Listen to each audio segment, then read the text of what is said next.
¿Cuántos hay entrando? 21. Oh, está bien.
Listo, bueno. Espérate, ya.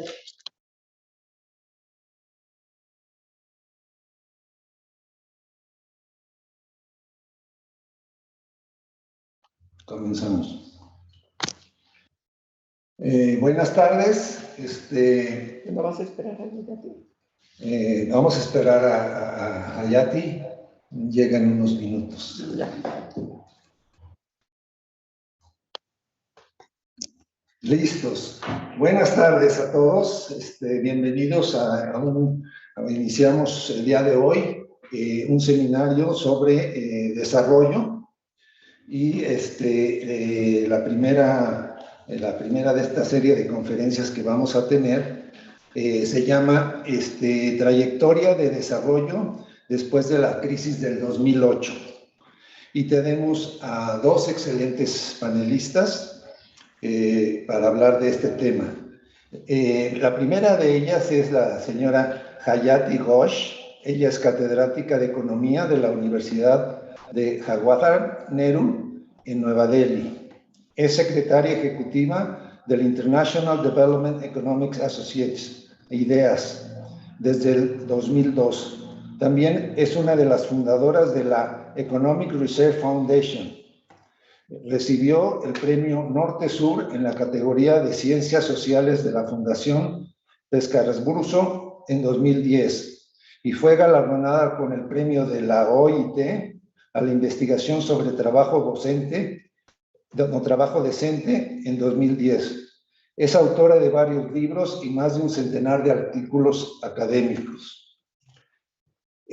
Chandra Shekhar es profesor del Centro de Estudios Económicos y Planificación de la Universidad Jawaharlal Nehru en Nueva Delhi, India.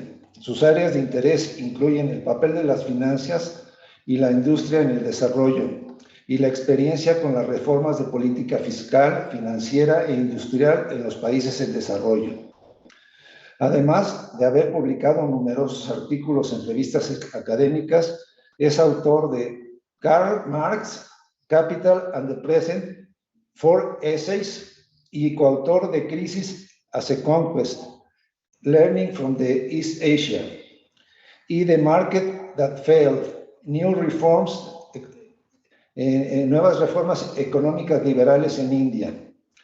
Y sus columnas Economic Perspective y Macroscan aparecen regularmente en la primera página del Hindu Business Line.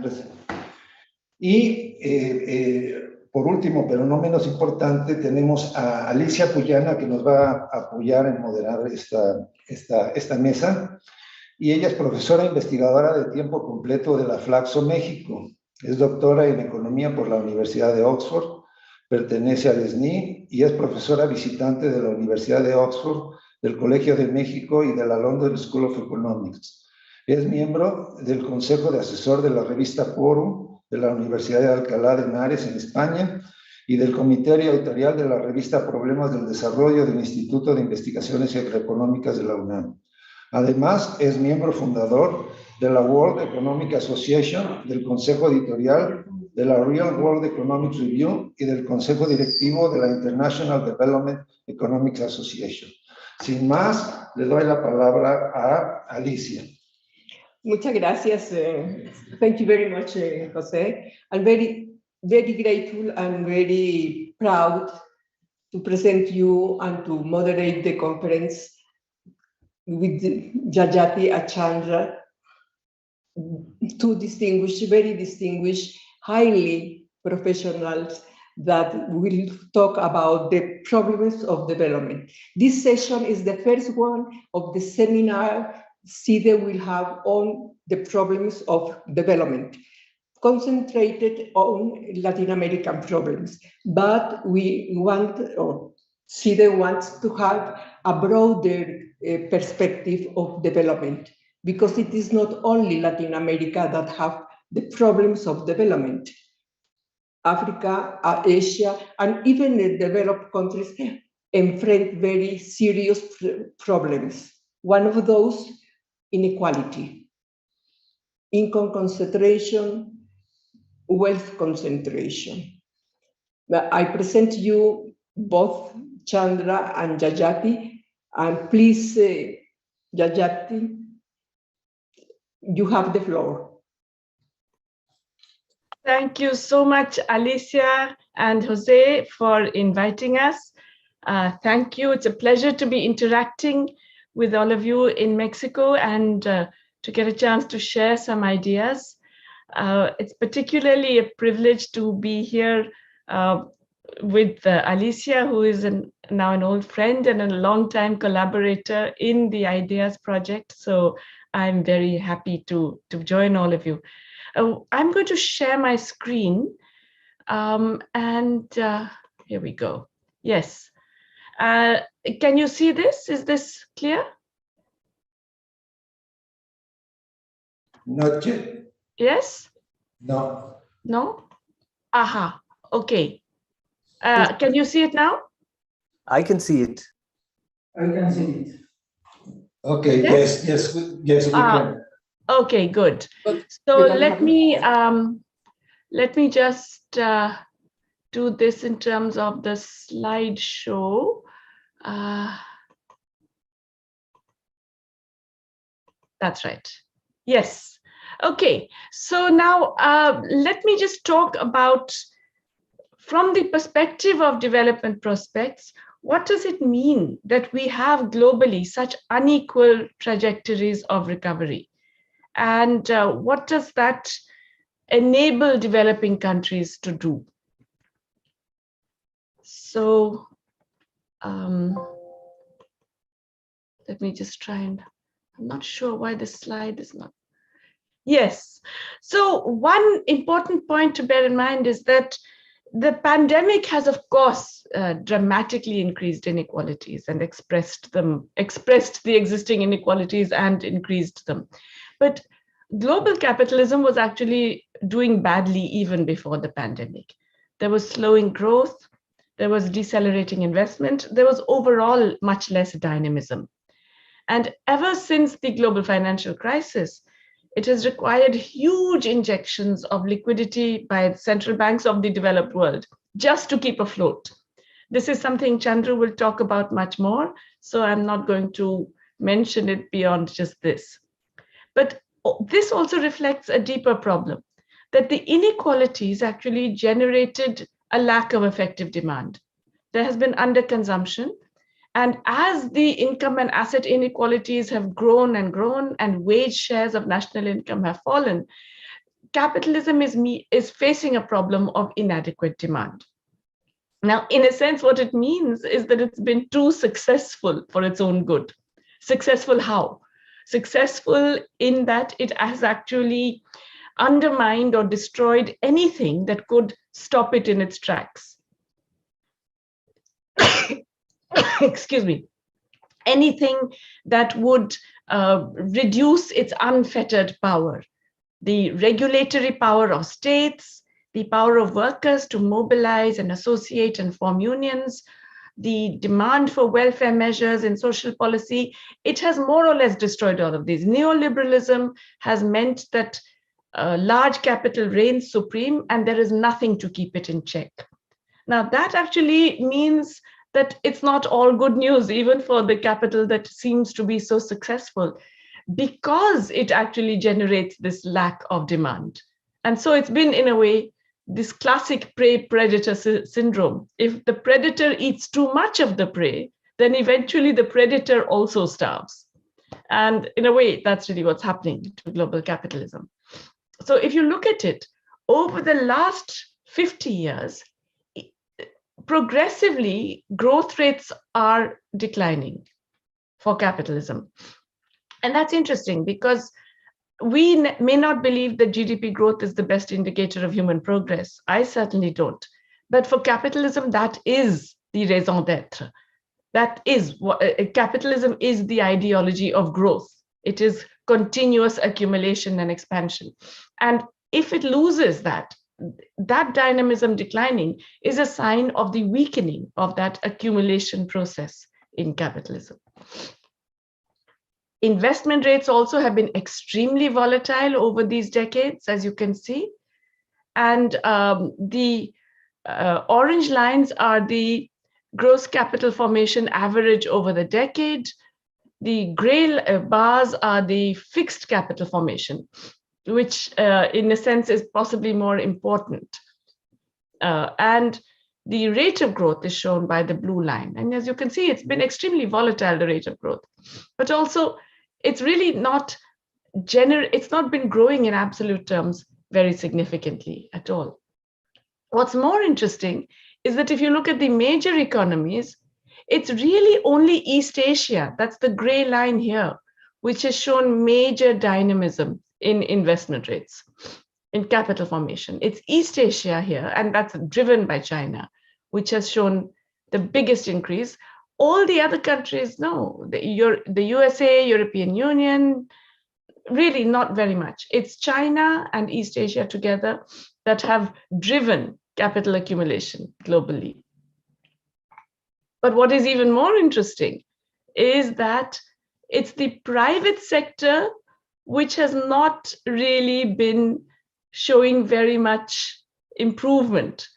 If anything, the share of private sector in total capital formation in the United States is very low. It's only around 20%, and it's been falling over this period. In China, by comparison, it has risen, and it is higher than in the United States. So this also is worth remembering for those who are, especially in the US, who are constantly accusing China of being this planned economy and so on, that the private sector's share in gross investment is higher in China and has been growing relative to the US. Now, this is the context in which we've had this COVID shock. And we all know that there are major differences about the kinds of responses that governments have provided in the wake of the COVID shock. Alicia and Jose have also done work on this, but we know that many countries in the developing world have responded quite differently from the advanced economies. The advanced economies have done huge expansion, fiscal expansion, even before the latest Biden stimulus package. The total additional spending and revenues foregone by countries between January 2020 and March 2021 was $11 trillion. And 80% of that was just from 10 rich countries. More than half of that was from the US alone. By contrast, most Asian governments and other governments, Mexican government also, have been very fiscally prudent throughout this crisis. And this prudence has actually harmed citizens. It has delayed or reduced or subverted an economic recovery because they have not been able to or willing to spend as much, either because they have large debt burdens or because they're worried about capital flight. So what is worth remembering for developing countries, especially those which are now called emerging markets, is that even when they're not actually constrained by sovereign debt concerns and IMF conditionalities, the potential for capital flight limits any attempts at fiscal expansion for economic recovery. In Asia, for example, we are now so integrated in global capital markets, and we're so dependent on the whims of global capital that we face major changes in the volumes of capital entering and exit the country, and therefore that determines a lot of the fiscal stance that we take. Now, this actually is bad news, because the lower your growth, the lower the possibilities of, if you like, investor interest in your country. And so as there is broadly a tightening of bond markets, a tightening of liquidity at the advanced world, and this combined with the fact that the growth outlook for emerging markets is going to be lower than that in the advanced economies, then this is going to affect both hard currency and local currency flows. So we are actually in a situation where the future looks much more problematic and concerning. Now, we know that the pandemic has made things much worse for the developing world and added to global inequality, even in terms of GDP. The emerging market countries may have experienced a slightly lower decline in the first year of the pandemic, but then the recovery has been much swifter in advanced economies. It appears that it's higher for the emerging markets, but that's really the role of China. And overall, the low-income countries have displayed very poor recovery, relatively speaking. A major reason for this is because of the fiscal response, which I've already talked about. They're aggressively expansionary at the advanced economies, an average of 23% of GDP in 2020, and about 15% of GDP in 2021. For the emerging market economies, only 6.2% additionally. The low-income countries, only 2.4%. In fact, what's really interesting is that the emerging markets have spent less than they did even after the global financial crisis. And that's really because of these concerns about debt and capital flight that I mentioned already. And of course, to these existing inequalities has been added the vaccine apartheid, which has been an obscene reflection of the continued, what can one say, neo-colonial approach of the advanced countries, where they not only grab the available resources, but they prevent the transmission of knowledge that would enable production of these vaccines elsewhere. And this has, of course, meant that large parts of Africa, most of Africa, it's only 10% of the population that is still vaccinated. And as a result, we're getting newer and newer forms of the virus. We've been lucky that Omicron has been a relatively mild variant, but we really don't know what the next variant will be. And so in a sense, the rich countries are shooting themselves in the foot by playing this terribly nationalist and selfish role, because they are prolonging the pandemic even for themselves. And of course, we know that the pandemic has meant, because of the lockdowns and so on, that there's a much greater vulnerability of informal workers. And these workers are dominant in the South. 70% of workers in the global South are informal. In some countries, it's much more. In India, it's more than 90%.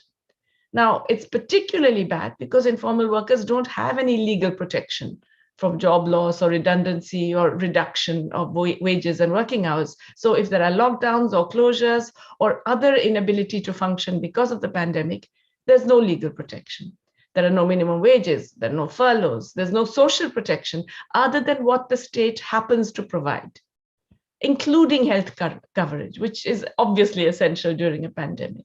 In my own country, in India, most of our workforce didn't get basic health coverage during this pandemic. And of course, the worst is that many of them, including women workers in particular, are not even recognized as workers. And most of them live in countries where governments haven't increased public spending very much. What's also worth noting is that the lockdowns have been greater in the countries where there are more informal workers. So it's odd that the very countries where you have less social protection are the countries where it's been a tighter, more severe lockdown. If you look at the left-hand side, India had one of the most severe lockdowns in the world, and it also has the highest proportion of informal workers, for example. And you can see that on the right-hand side, there's a very strong relationship between informality, the lack of social protection, and the deaths due to COVID-19. What is worse is that the pandemic is causing dramatic increases in food insecurity and hunger. And I should also note that these are now increasingly linked to climate change related impacts on food supply. So there's inadequate local production, there are balance of payments constraints, there are difficulties with the food supply chain. Lockdowns have affected harvesting, but the main reason for hunger is the inability to purchase food. The fact that people who are vulnerable, who are informal workers and so on, they cannot afford to buy the food they need. So food insecurity has been very closely linked to livelihood collapses. And of course, this is being made worse by inflation, which has now become an even bigger issue. This goes up to only October 21. Of course, inflation has grown much more since then, and food price inflation globally has risen even more since then. Increased food prices are quite dramatic, as you can see, the blue line. And once again, this is only up till October. The more recent months have shown even higher increases in food prices at a period when money wages in many of our countries are falling. So all of this suggests that in order to recover, we have to have a much more broad-based global recovery. We have to put money in the hands of those who will spend it. Those who are the poor, those who've lost livelihoods, not just for welfare and equity, but for macroeconomic reasons, because that has very high multiplier effects. We need to revive employment, public employment schemes, packages for micro, small, and medium enterprises. As I mentioned, the food and cultivation crisis requires public policy attention. Obviously, we need massive spending to deal with climate threats. And in all of this, the care sectors are absolutely critical. I think we are still not recognizing for public policy how important care work is as both a necessity and an opportunity. Because it's not just that we need massive investment in healthcare, it's also that it's a relational activity. It requires human beings. You can never replace it with machines completely. And so technological change can never do away with care jobs. If you value them properly, if you give them adequate reward, we will need more skilled care services. They will become more valued jobs, and the market will then generate responses in terms of multiplier effects that will generate secondary employment. But the initial impetus for care spending has to come through public intervention. So basically, I'm saying we need a multicolored global New Deal. It has to be green, obviously. Everyone knows that now, for the environment, but it also has to be blue because of water, the significance of water as a major threat, especially in the region of the world that I come from. It has to be purple with an emphasis on the care economy. It has to be red to address and reduce inequalities, because the inequalities are a major reason why globally and within our countries we have been unable to respond effectively. And it has to be global with an appropriate international architecture, with controlling finance, tax cooperation, debt relief, much more special drawing rights, a kind of Marshall Plan for health recovery, a public credit rating agency, a peace clause in WTO. But many of these policies are constrained or prevented by the current operations of financial markets. So we really have to have more regulation and a new international financial architecture. These are issues that Chandru will take up, so I will stop here. Thank you so much.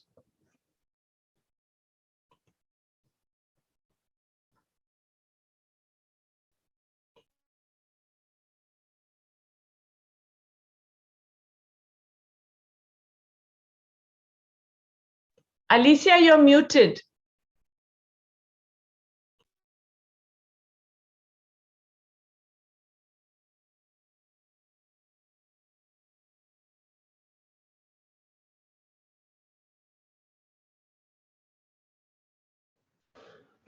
Do you hear me? Yeah, okay. Thank you very much, Jayati, because you have given us quite a lot of magnificent ideas, not only to conduct our work here for Pepe in CIDE and in Flaxo and everywhere. And secondly, how to analyze economic policies and the perspectives of future capitalism. You started with a very promising title, Moribund Global Capitalism, but with the explanation, as the explanation went on, we see clearly that it is not so easy. It is not dying. It is still very strong, especially because of the concentration on the wealth. The capitalists are strong. And secondly, the new deal, it was very nice, and I think the very many things that you propose when you explain the new deal, but before as well, it strikes me how much similar it is to the policies that the actual Mexican government is implementing. First of all, he expanded Social Security. Secondly, increase the real minimum wages by almost 50%, and so on. And care and inequality is being treated.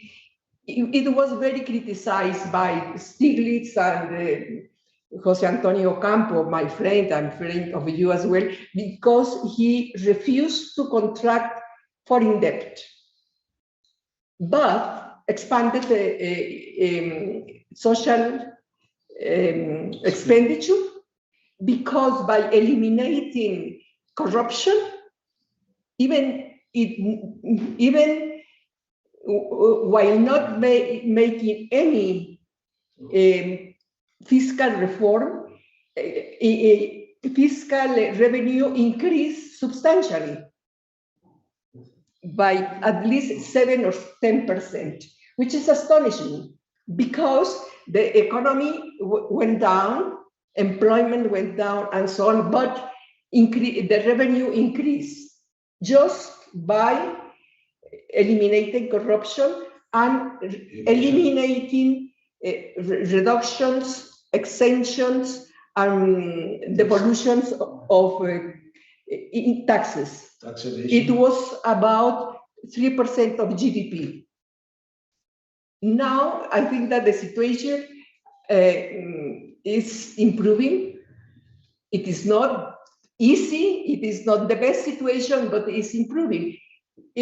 By not contracting foreign debt, it has not the pressure of the International Monetary Fund that is just suffocating Argentina and so on. Well, that is are my comments as moderator, and I ask Chandru then to get the microphone and talk to us.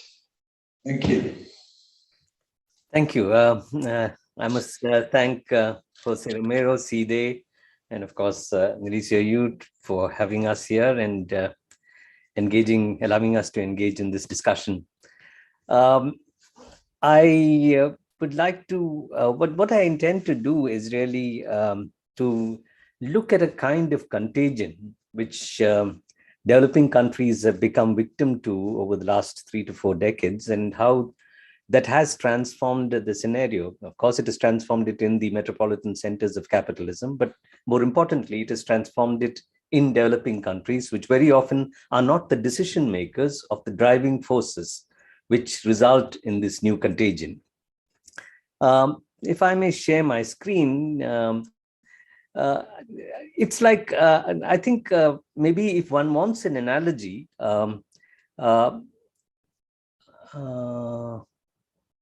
where is my,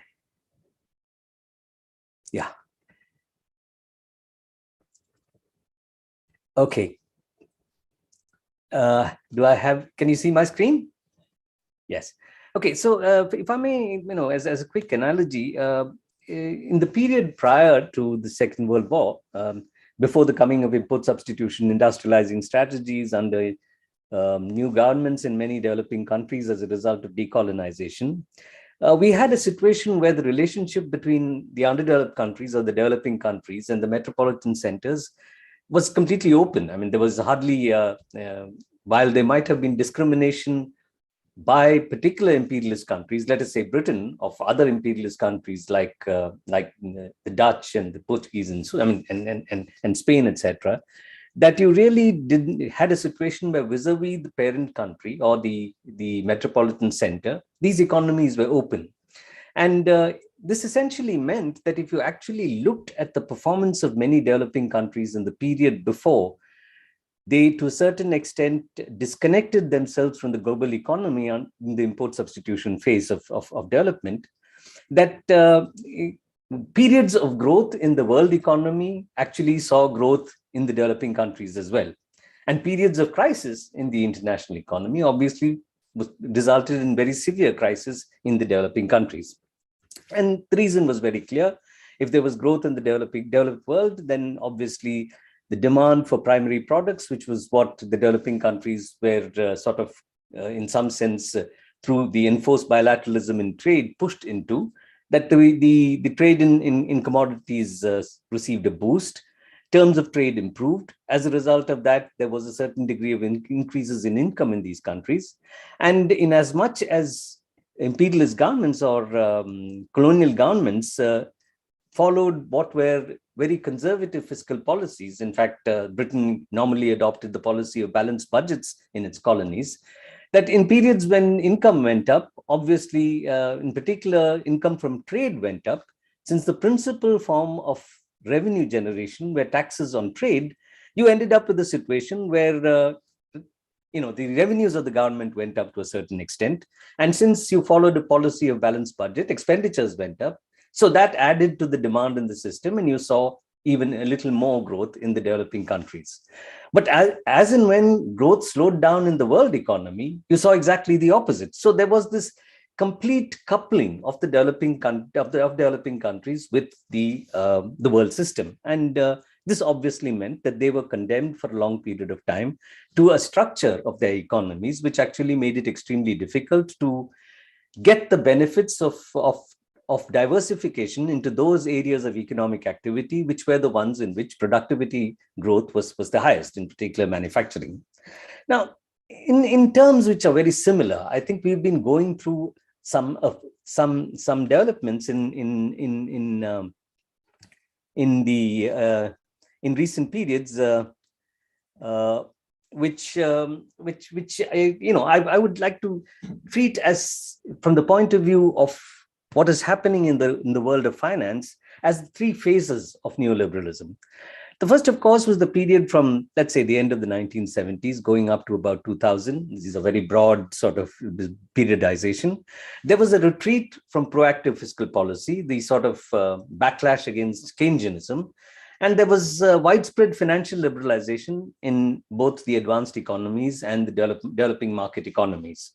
And in that period, what we saw was derivatives of different kinds, asset-backed mortgage securities, for example, becoming a means of socializing risk. You actually said that if I bundled a range of assets together and in some sense developed a single derivative product, then because of the fact that this is a portfolio in which I am sharing my risk across a large number of, well, let's say, loans to different geographical regions in a country, to different income groups, to different markets, automobiles, credit card receivables, housing, etc., that the risk was actually considerably reduced because of the fact that you spread this risk out. And since you created these, you actually had made debt a tradable asset, and therefore it was possible to socialize this risk, which in any case it was argued was minimized by pooling different kinds of resources into certain kinds of securities.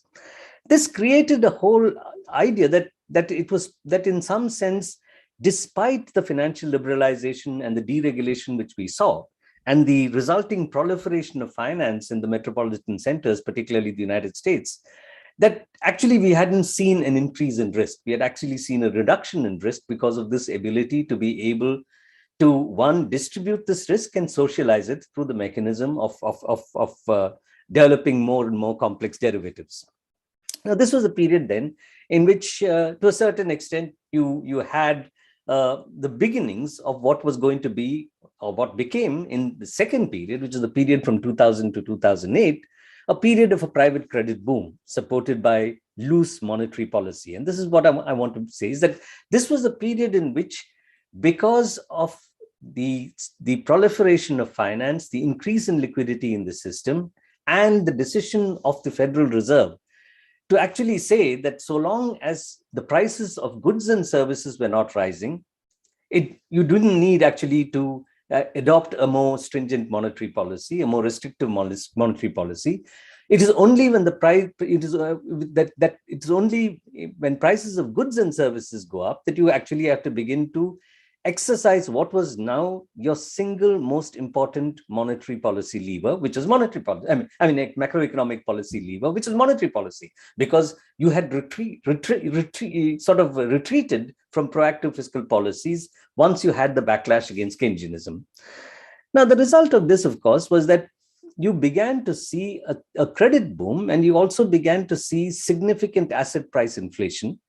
And when it was pointed out, for example, to Greenspan, when he was chair of the Federal Reserve, that listen, there's this huge asset price inflation which is occurring, he basically did not bother too much, because of the fact he said that, listen, but inflation is under control. And by inflation, he meant inflation in the prices of goods and services. And he said that I don't see no bubble here, no credit bubble. There might be a little bit of froth, but really we don't have a problem. And that sustained a period of growth, of significant growth, which occurred in the years that led up to the 2007-2008 global financial crisis. Actually, it wasn't a global financial crisis, as Ocampo, all of you all know, describes it. It was a crisis of the Atlantic zone. It really was a crisis of the metropolitan centers rather than a global financial crisis. The third phase, of course, was after the crisis. And the crisis actually, in some sense, which was precipitated by this huge infusion of liquidity and the creation of a credit bubble, resulted in a new legitimacy for loose monetary policy. That you actually began to say that, listen, now we are in a crisis situation. Banks are in a difficult position. They are likely to fail. We cannot allow them to fail because the ripple effects or the externalities of bank failure are going to be quite severe, particularly because some of these are really large, too big to fail banks. So therefore, what you needed to do was for the Federal Reserve to come and start buying up financial assets of any kind from not merely American banks, or in Europe, the European Central Bank buying it from European banks, but from global banks, which were operating in your soil, because in the new globalized environment, banks were global, and therefore you really were willing to adopt an extremely loose monetary policy, build the asset base of the central bank by purchasing large volumes of these financial assets. And you basically were in the process injecting a huge volume of money into the system. So if, for example, and of course, this was accompanied by trying to actually now push the credit bubble in a period in which actually the system was experiencing the crisis. Now, the aftermath of the crisis, which came as a result of a credit bubble. And the way you did that was, of course, by pushing interest rates down hugely. So if you take the US, the UK, the European Central, the ECB zone, Japan, you can see after the middle of end 2007 and by the middle of 2008, you had a collapse in central bank policy rates.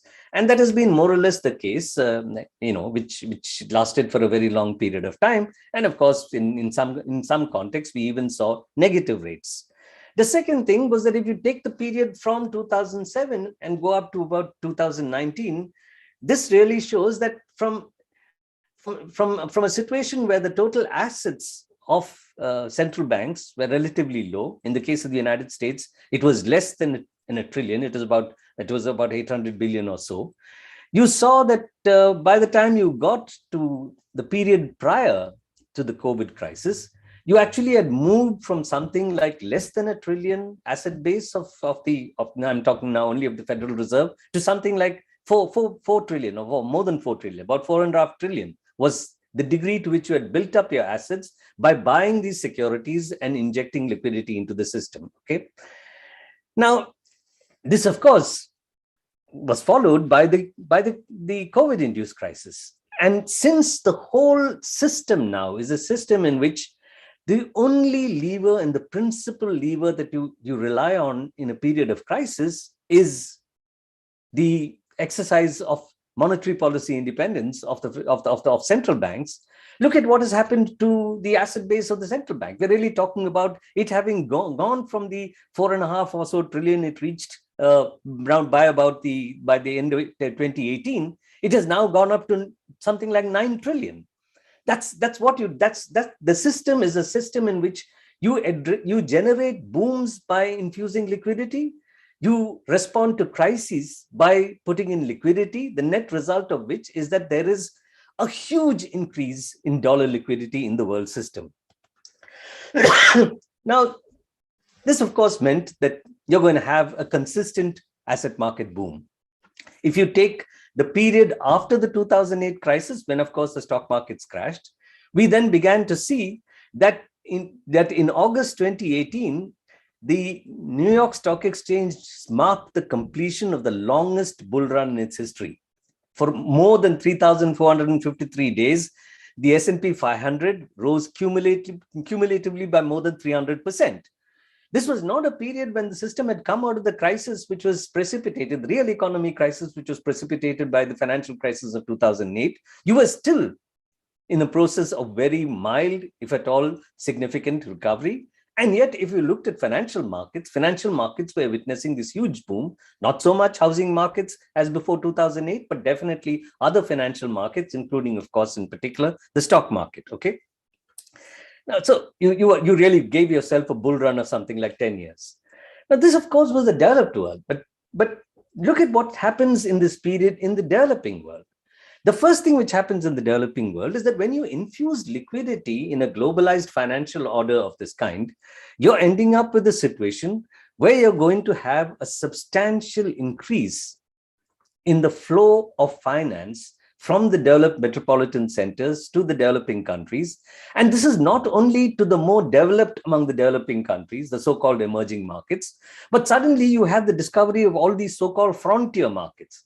Markets which are considered to be much more risky than even the emerging markets, but still you want to go there because there is so much liquidity and there is a possibility that in the short run you can make such high returns and interest rates there are so much higher than in the metropolitan centers that you engage in the carry trade. You borrow cheap in dollar terms, you convert it into currencies of developing countries, invest in their financial markets, buy bonds even in sort of sub-Saharan African, low-income, sub-Saharan African countries. So if you look at it, you actually see that in the period from 2000 to 2018, there is this huge explosion of the debt of developing countries and the economies in transition, okay? Now, similarly, if you look at the total external debt of all developing countries, it had already doubled to about 4.5 trillion between 2000 and 2008, which was the pre-crisis liquidity infusion era. But if you then go into the post-crisis liquidity infusion era, and I've just given the figure till 2018, it had gone up from 4.5 trillion to about 9.7 trillion, which means that it more than doubled. Okay, and as I mentioned, that this was not only the middle-income countries, the debt stock of low-income countries, which fell between 2000 and 2008. Not because of the fact that there was no interest in these countries, but because of the HPI, the HIPIC initiative, by the highly indebted poor countries were given debt write-offs. But thereafter, because more money flowed into these countries, you began to see that their debt levels doubled from about 83 billion in 2008 to about 173 billion by the time you got to 2018. Now, the situation is particularly worrying because in many of these developing countries, the explosion of debt has been accompanied with an explosion of corporate debt, which rose from about 83% of GDP in 2008 to about 145% by the first quarter of 2018. So this basically is meaning that non-financial corporates seeing the possibility of borrowing cheap, not as cheap as the developed country corporates can borrow, but definitely cheaper than interest rates which prevail within your own markets, began to go out into international markets, issue bonds, so that it was not only governments issuing bonds, there were corporates in developing countries issuing bonds, and that has resulted in a part of this explosion in debt. Now, the other thing which happened, of course, is that this flow of finance, as a result of this injection of liquidity into the global system, has meant that if you look at what happened to stock markets, particularly in the more developed of developing countries, and for example, a country like India, you actually had a situation in which you had a significant rise in stock market indices. In India's case, the stock market index, I mean, it's much more than this. It went up from something like, it was around 8,000 at the time of the 2008 crisis. It today is many multiples of that 8,000. And you really are therefore in a situation in which you're saying that there is two kinds of fragility. First, there is an accumulation of legacy footloose foreign capital in financial markets in these countries outside of debt markets. And secondly, there is a large amount of accumulation of debt, which has come, of course, partly because of the financial liberalization which occurred in developing countries in the period prior to 2000. But it has come because of the infusion of liquidity, which is an infusion of liquidity which comes to generate a boom in the metropolitan centers, and it comes as a response to the crisis in the metropolitan centers, whether the crisis is a financial crisis of the 2008 kind or a COVID-induced crisis of the kind that we've seen over the last 2 to 4 years, 2 to 3 years, okay?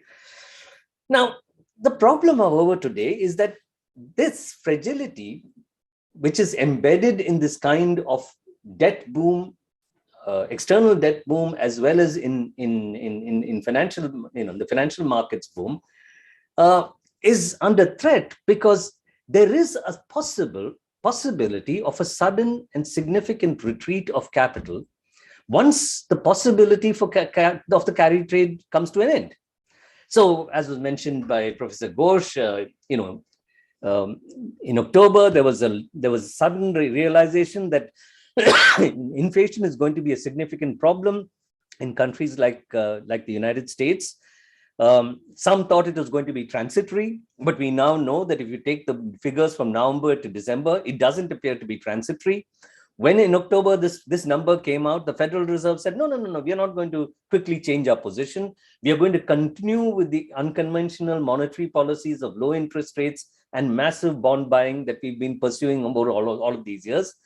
But now we know that they've decided that they're going to, one, bring to a halt the bond buying, and two, that they're actually going to unwind some of the asset base of the central banks, including in Europe. And of course, they're going to raise interest rates.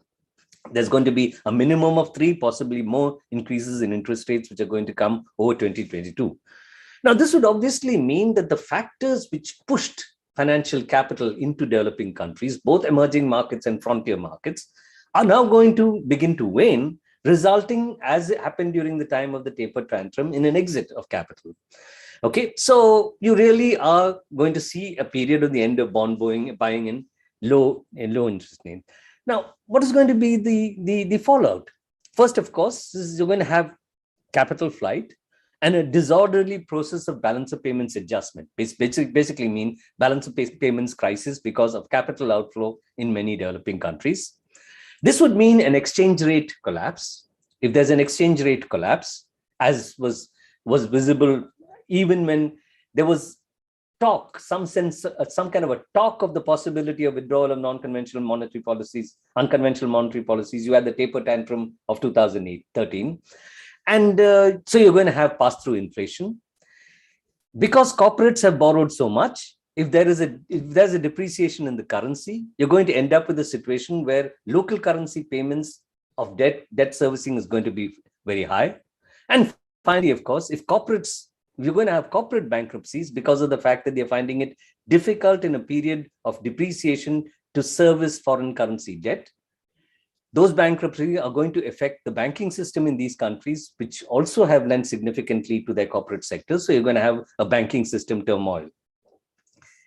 Now, if you look at what's happening as far as the Bloomberg's capital flow proxy index, which combines movements of commodity, bond, and foreign market in indices, then they are mimicking the flow of money into and out of emerging markets. They rose from a low of about 102 when the pandemic's effects were felt in March to something like 170 by May 2021, and now they come down to 157. You're beginning to see the retreat which is coming across markets which receive the inflow of foreign capital from abroad. Now, therefore, I want to end saying, therefore, what we really have is a kind of contagion. There's a shift which occurred with financial deregulation, financial liberalization in the metropolitan centers, which changed the nature of macroeconomic policy. That results in the infusion of cheap liquidity, whether it's to sustain a boom or it is to address a crisis. That spills over into developing countries where the contagion is not because a Brazilian crisis, a real crisis affects Mexico. It is because whatever happens in the developed countries generates fragility in the developing countries. And this has gone to an extent where if you take the chief global strategist of Morgan Stanley, Richard Sharma, who's always on the television, he basically said that, listen, you're not going to have any cut in interest rates in the developed countries. You're not going to have any cuts in interest rates. Why? Because, given the mountain of debt, bond markets are convinced that any significant rise in interest rates is not sustainable. Because inflation may force central banks to raise short-term rates, but long-term rates would have to be stable, even if below the inflation rate, because if there is tightening, there would be trouble. That is, he's basically saying that the system is in a trap where they cannot move out of unconventional monetary policies, because if they do, they'll precipitate a crisis. And therefore, there might be short-term adjustments to short-term interest rates, but, you're not going to see this happening to long-term interest rates because even mild tightening will spell trouble. So the world is caught in a debt trap. And the only mode it can be, according to him, is that debt can only keep rising. Convenient argument. But there must be some force which can keep those rates stable. There must be some story which actually says why this must be so. At the moment, what we seem to be is to be standing on a cliff in which developing countries, because of the contagion that they've been infected with, are possibly going to see an extreme crisis, which comes because of the neoliberal macroeconomic policy shift that we've seen over the last 4 to 5 decades in the developed industrial countries. I'll stop there. Thank you.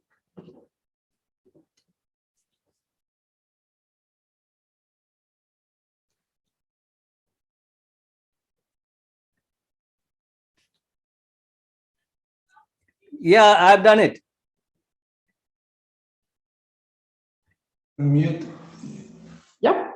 Thank you very much, Chandra. You show us the other side of the coin. Jajati presented the real economy and macroeconomics, and you presented the financial side of the same problem.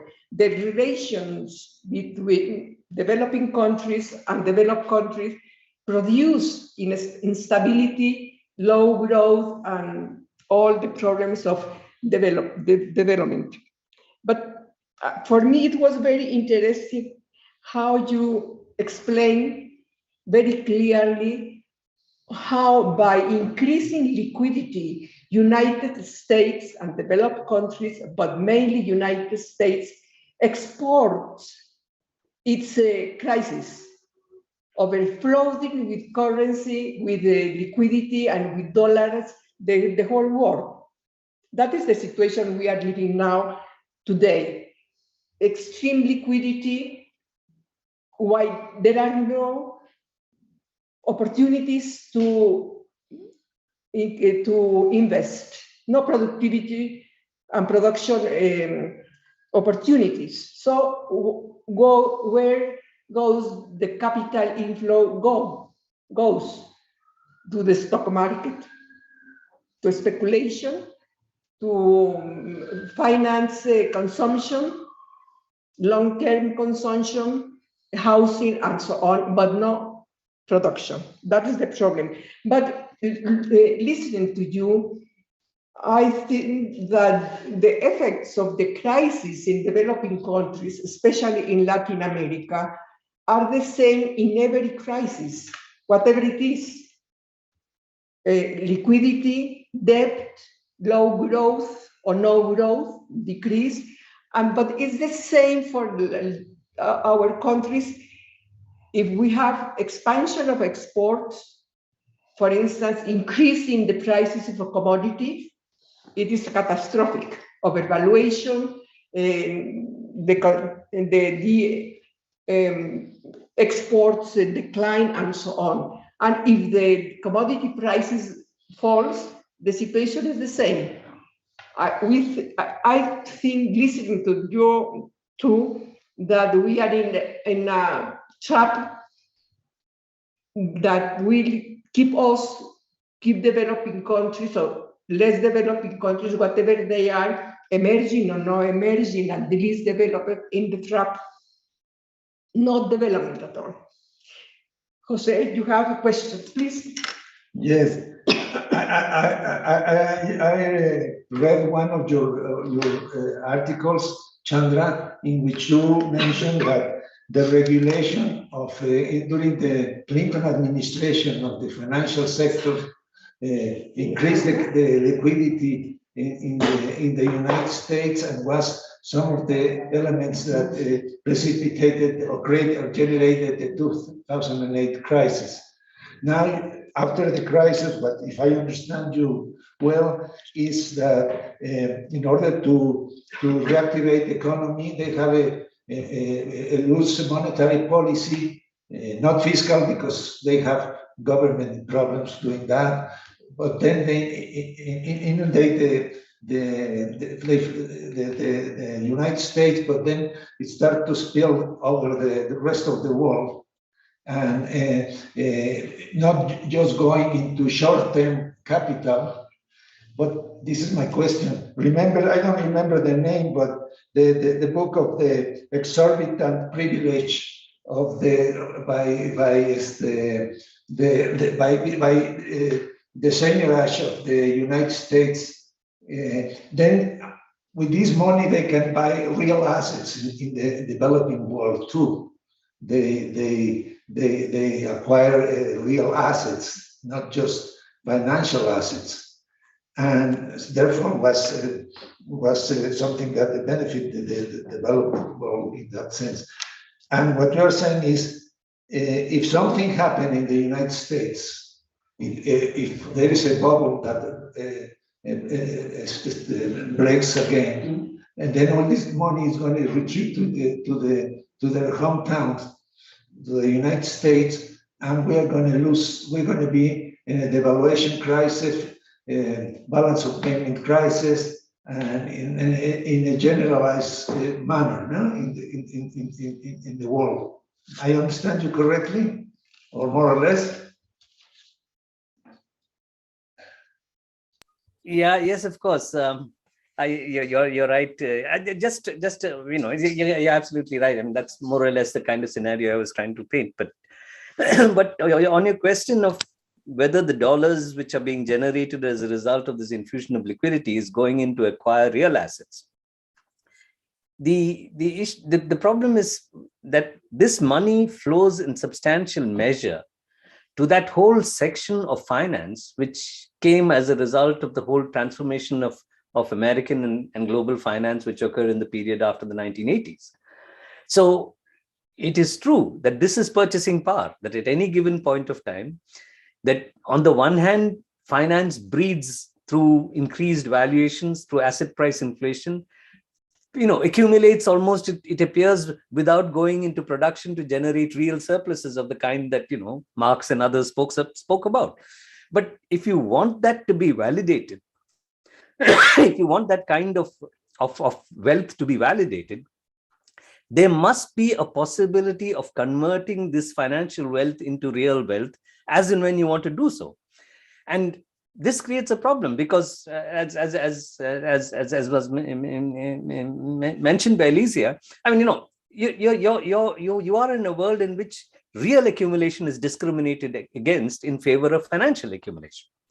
So you'd ask the question, then where is the surplus being generated which can validate the so-called financial wealth? And what we are seeing is that the way in which you try to validate this kind of wealth, to sort of give meaning to having this financial wealth and saying that it's not just paper, it's not just illusory, is that you bring newer and newer assets into the private domain. You bring assets by privatizing the public sector. You bring assets by allowing people to go into forests. You bring assets by allowing them to enter areas like water distribution and so on, which earlier were not private property. You give them the oceans. So you actually keep generating material wealth by bringing in assets which can then be monetized so that you can validate this financial wealth. It's not because of the fact that they actually go and engage in a significant amount of real productive accumulation.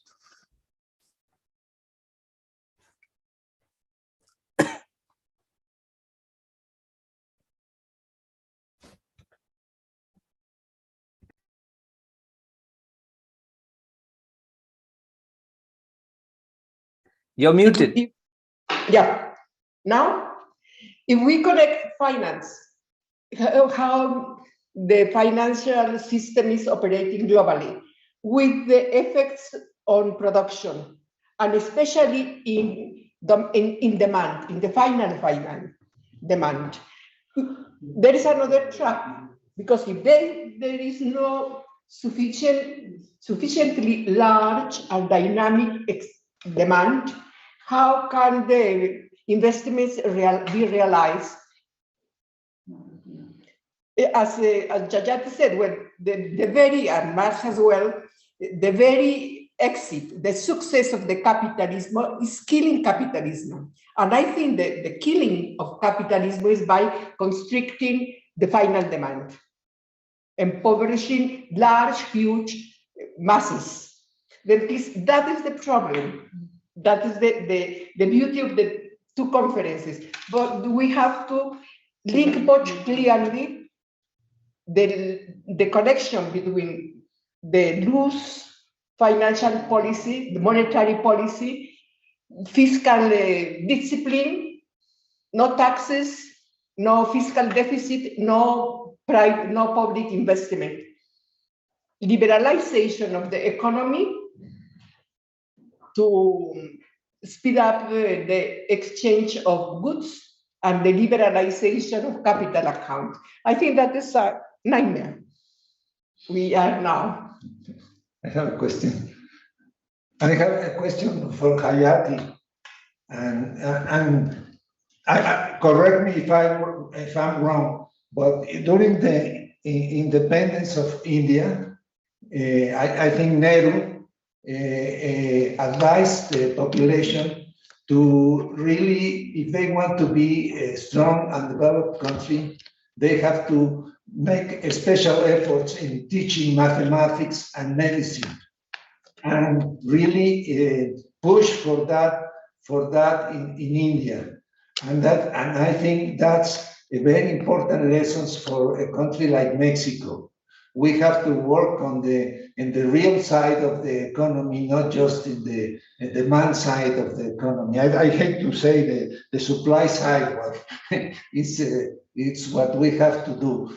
And for India is now the third largest the third largest economy in the world. It surpassed Japan. So something good has happened in India that has made India now the third power of the economic power of the world. They have somehow they combine free market with planning or something that we can learn from you. Tell us the recipe. The recipe. Well, is true or not? I think that Nehru made very many important contributions, and certainly what you mentioned about the importance of scientific temper, of training in science and mathematics, in developing higher education institutions within the economy, within the country as well. These are all very, very important contributions, in addition to the economic strategy that allowed for a more diversified economy. But these were more than half a century ago, yes? And these laid the basis for certainly a much more semi-industrial economy than existed earlier, and laid the basis for what are now seen as some of the successes, the IITs, the Indian Institutes of Technology, that created graduates then that had led the so-called software revolution, and so on. These are all products of the public education system. My own university, Chandru's University, basically very fine educational institutions were created by this need to, this recognition that you have to generate these domestically. And yes, these have played a very important role. It's a different matter that this is now being sought to be undone. Unfortunately, we have a government that is seeking to destroy all of this right now. It's not building on that. But yes, many of the successes that you talked about are the result of that effort. I think it failed in some other ways. It failed in the sense that it did not include the majority of Indians in that project. It was still an elite-based project. And so I think this is where the intermingling of the, what, you know, if you like, demand and supply issues comes in, that you cannot generate a really sustainable economy without ensuring that mass demand rises. And so you have to have an equitable strategy to generate mass demand. And that is where the Nehruvian strategy had many good points, but it did not really succeed in generating mass demand. And that part has got worse and worse in the recent period. In the neoliberal period, it has got worse. And in the last 7 years, it's got infinitely worse. So that has become a constraint on growth. The Indian economy today is not a strong economy. Absolute size doesn't mean anything if you have 1.3 billion people, you know, it's, so I think, yes, you're right. Nehru's had many important, not just insights, but strategies and policies that are still relevant and important for the developing world. But to apply them today, we would have to take that essence and that kernel and really claw back some of the losses that have happened in the recent past. Chandra has something to add to that? No, I think Jyoti has sort of summed it up very well.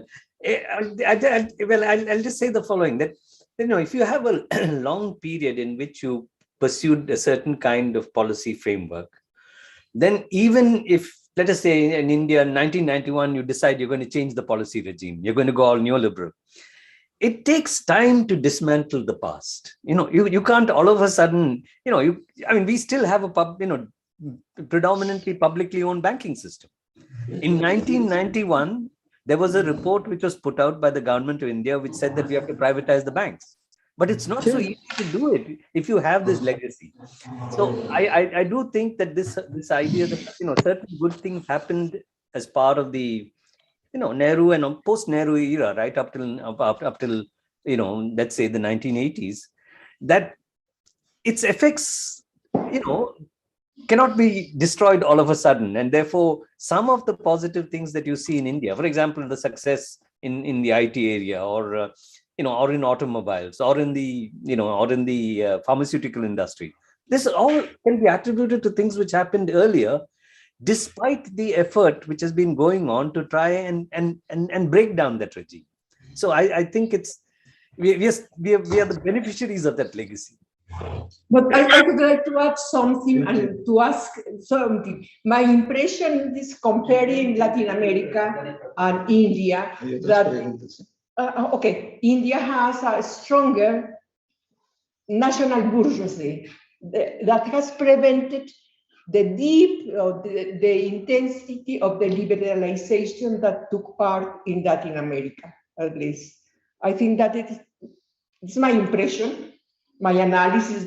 And I remember a conference that you gave here some years ago and explained us how the dismantling of the pharmaceutical industry in India was going on, but with huge resistance from the investors or the nationals that were opposing that. There are some more questions on the pipeline, and perhaps Julen, please.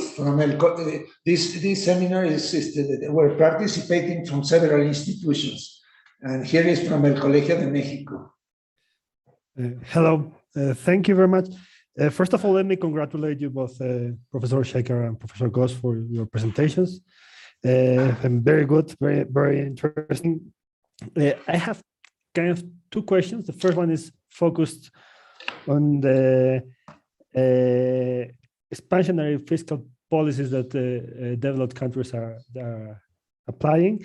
Let me first point out a very good point that Professor Ghosh made with respect to the Mexican inability to increase to generate a fiscal expansion due to the potential capital flight limits. I mean, I think it's a very good point, and it has not been made by many Mexican economists that were pushing for this agenda. And I think it's very important point.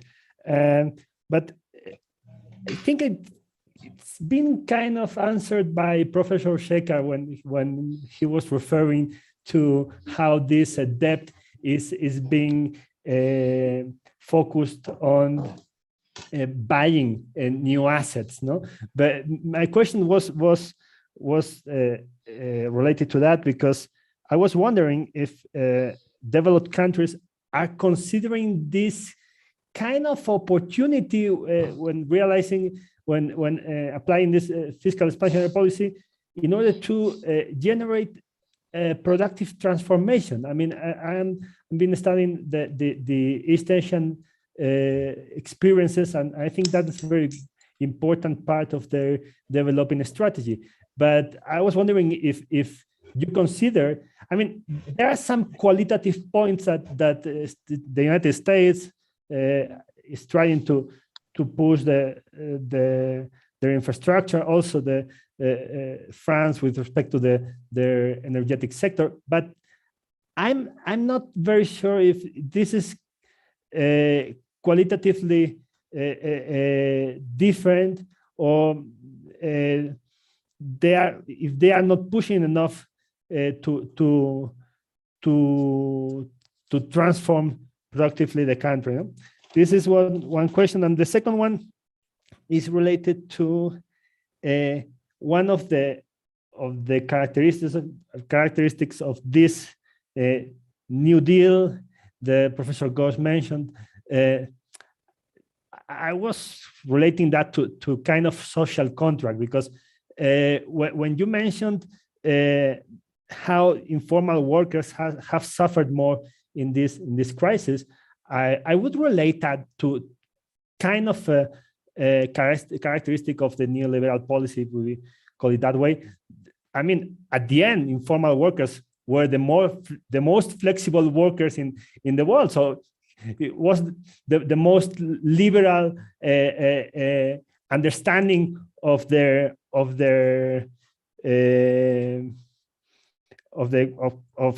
having workers. No?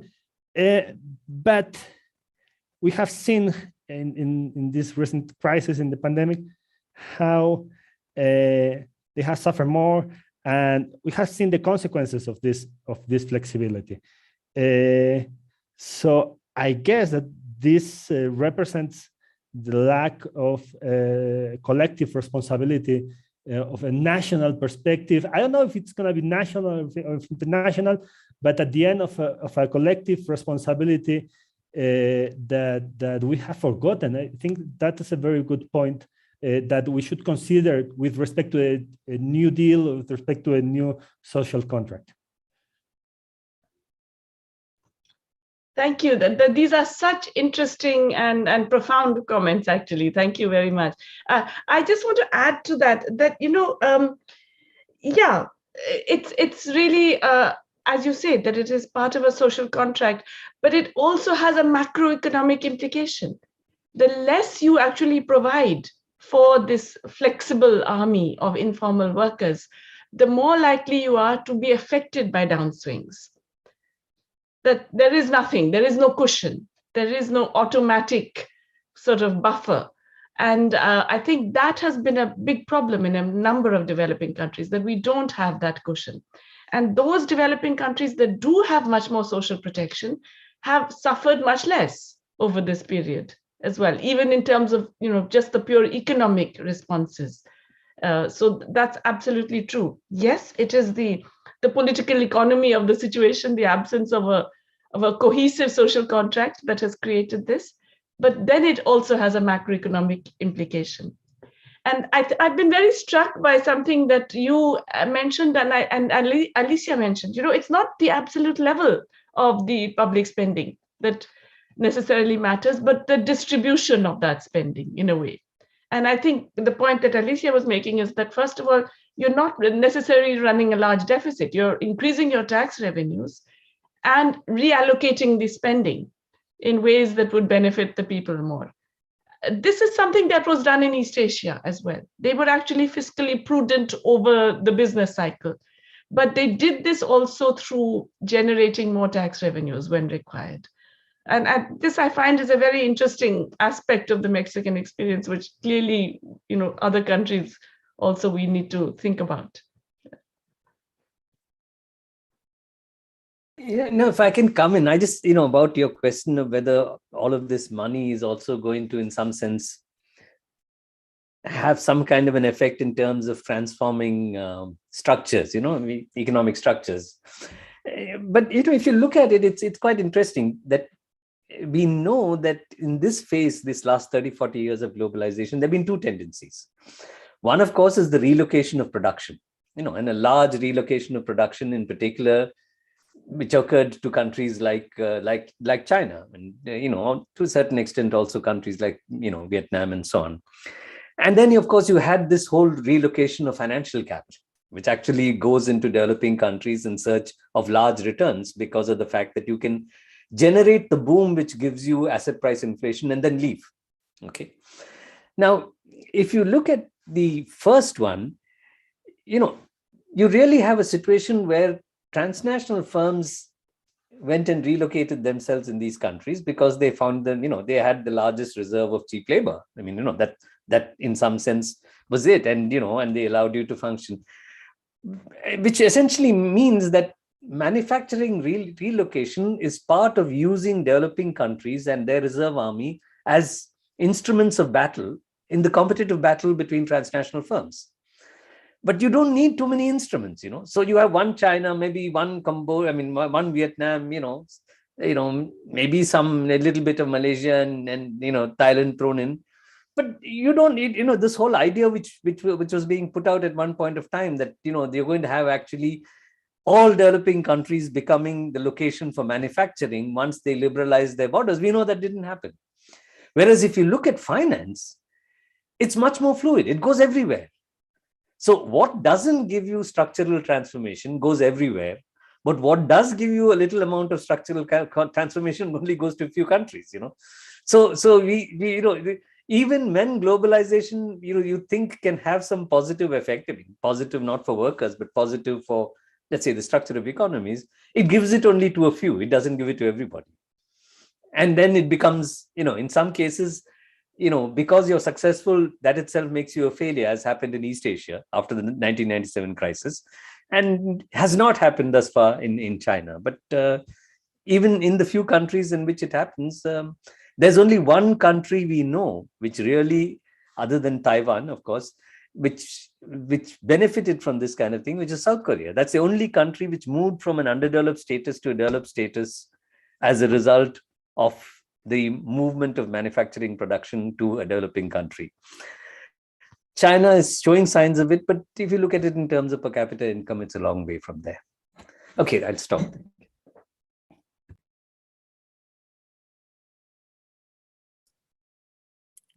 Can I have a question? Francisco, I think you have some questions. Please go on. One question, please. Thank you very much, Professor Chandra and Ghosh. I like very much your presentation. And I just have a very precise question to Professor Chandra. He mentioned about the consequences of this expansion of liquidity has provoked an increase in debt in many countries, right? So, and you mentioned that some of them are in the cliff to follow in a big crisis. Do you have in mind a few countries that are in that situation, and probably other countries that are much better, doing much better in that regard?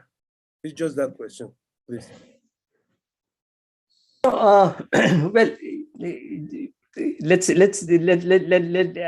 I think in the aggregate, if you're in a world in which the potential for depreciation of currencies in developing countries is extremely high, because accumulated legacy foreign capital, which is footloose, can move out, and when that happens, we know that you have very sharp depreciations in currency values.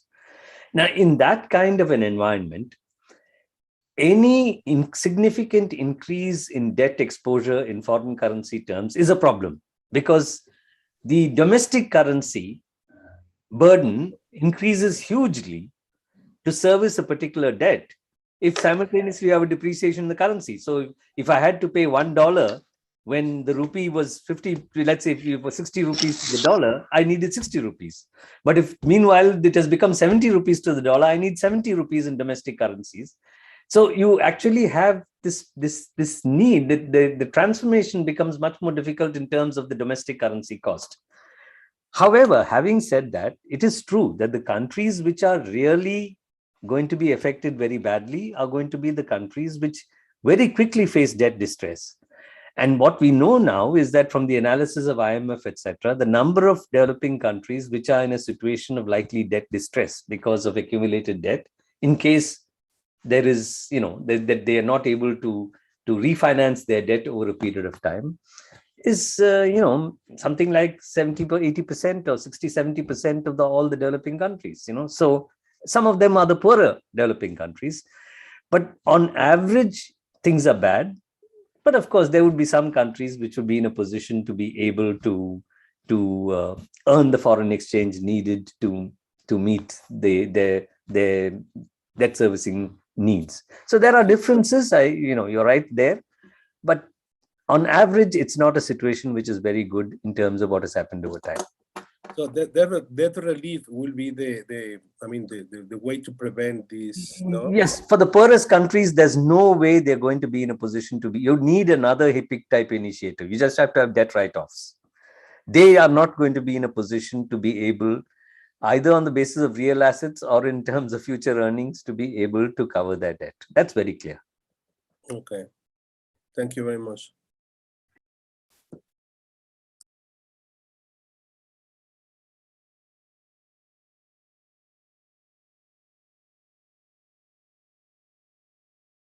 Yeah. Thank you very much for the presentation. An excellent way to start with our seminar on development. And I'm going to speak in Spanish now. Bueno, hay una invitación para la próxima tema que vamos a tener va a ser el 9 de febrero. A las 5 de la tarde, lo vamos a anunciar en un póster, y es sobre el debate sobre la reforma energética, particularmente la reforma eléctrica. Y vamos a tener de ponentes a Fluvio Ruiz, a Víctor Rodríguez y a Ramón Carlos Torres. Por favor, estén pendientes y lo vamos a anunciar con tiempo. Ya, gracias. Thank you very much, Yayati, and thank you very much, Chandra. It has been a wonderful presentation, a very intensive, a very nice dialogue between us, other speakers, and you. I'm very generous to be with us. So, very long time, very long talk and conversation, and see you, I hope, pretty soon again here in Mexico. And thank you for inviting us. It was such a pleasure. And I Okay, hope we can discuss also with our other friends later on, Julen and Francisco and others. Thank you so much. Chandra, please, Yeah. Chandra and Jajati, give us some minutes to talk. Stay with us for a little while. Yeah. Thank you. Sure. Bye. Thank you, Gracias. professors. Bye. Okay.